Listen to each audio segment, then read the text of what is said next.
नमस्कार दोस्तों, स्वागत है आपका वीके न्यूज में। खबर है सिद्धारमैया को लेकर, जिनका शपथ ग्रहण समारोह हो गया है, लेकिन चर्चा उनके 2000 नोट को लेकर दिए गए बयान की हो रही है। उनके बयान के बारे में बताएं उससे पहले फटाफट आपको बताते हैं कि कर्नाटक में क्या कुछ हुआ।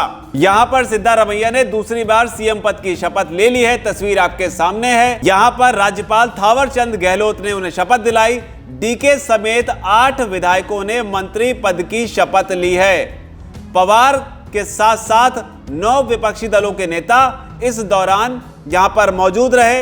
ये एक शक्ति प्रदर्शन के तौर पर भी देखा जा रहा है साल 2024 में होने वाले लोकसभा चुनाव के मद्देनजर। हालांकि गौर करने वाली बात यह भी रही कि यहां पर ममता बनर्जी नहीं पहुंची। उनको पहुंचने के लिए न्योता भेजा गया था, लेकिन उन्होंने आने से मना कर दिया। लेकिन वो खुद ना पहुंचकर उन्होंने यहां पर अपने एक रिप्रेजेंटेटिव को जरूर भेजा है। इस तरह की बात निकलकर सामने आई है। सिद्धारमैया के शपथ ग्रहण में 9 विपक्षी पार्टियों का जिनका जिक्र हो रहा, जो नेता पहुंचे थे, उनके बारे में भी जान लीजिए। बड़ा नाम, दिलचस्प नाम जो है महबूब मुफ्ती का भी है। पीडीपी के नेता नीतीश कुमार भी पहुंचे। जेडीयू तेजस्वी यादव आरजेडी के नेता हैं, उन्होंने भी यहां पर शपथ ग्रहण में हिस्सा लिया। डी राजा और सीताराम येचुरी लेफ्ट के नेता हैं, ये भी पहुंचे। एमके स्टालिन डीएमके के, शरद पवार भी पहुंचे यहां पर एनसीपी के। फारूक अब्दुल्ला नेशनल कॉन्फ्रेंस जम्मू कश्मीर से ये भी पहुंचे।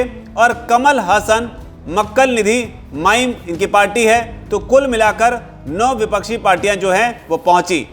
और इन खबरों के बीच डीके शिव कुमार जो हैं वो डिप्टी सीएम भी बन गए। लेकिन चर्चा सिद्धा के उस बयान को लेकर भी हुई है, जिसमें 2000 का जो नोट आरबीआई ने चलन से जो बाहर किया है उसे लेकर। हालांकि इसे लेकर बयान जो है वो राजस्थान के मुख्यमंत्री अशोक गहलोत का भी आया है, राजीव शुक्ला का भी आया है। लेकिन सिद्धा का बयान बताने से पहले आपको इन दोनों का बयान बताते हैं। राजस्थान के मुख्यमंत्री अशोक गहलोत ने कहा है कि अगर 2000 के नोट को बंद ही करना था तो इसे लाया ही क्यों गया था। अगर 2000 का नोट पहले से चलन में नहीं था तो इस पर जवाब देना चाहिए। वहीं कांग्रेस के नेता राजीव शुक्ला का भी बयान आया है। वो अमूमन कम ही बयान देते हैं इन दिनों, लेकिन उन्होंने भी कहा इस मामले को लेकर, उन्होंने कहा कि ऐसे फैसलों से अर्थव्यवस्था मजबूत होने के बजाय कमजोर होती है।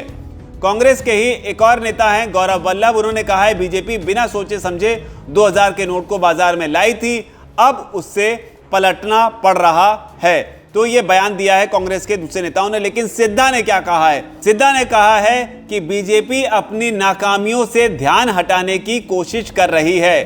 तो मुख्यमंत्री पद की शपथ ली, इस बीच उनके इस बयान की चर्चा हो रही है। बीजेपी पर हमला बोला है और कहा है कि बीजेपी जो है वो ध्यान भटकाने के लिए इस तरह के जो काम है वो कर रही है। हालांकि दूसरी ओर बीजेपी की तरफ से सुशील मोदी हैं, उनका साफ तौर पर यही कहना है कि ये काले धन पर एक दूसरी सर्जिकल स्ट्राइक है। लेकिन क्या ये सर्जिकल स्ट्राइक है, आप इसे किस तरीके से देखते हैं? क्योंकि 2024 के लोकसभा चुनाव से पहले और इसके अलावा 3 राज्यों में जो अहम चुनाव होने इस साल, उसे देखते हुए ये एक बड़ा फैसला जो है वो राजनीतिक हलकों में माना जा रहा है। कई लोग इसे ये भी कह रहे हैं कि चुनाव से पहले जो है नेताओं की काली कमाई पर लगाम लगाने की एक कोशिश है।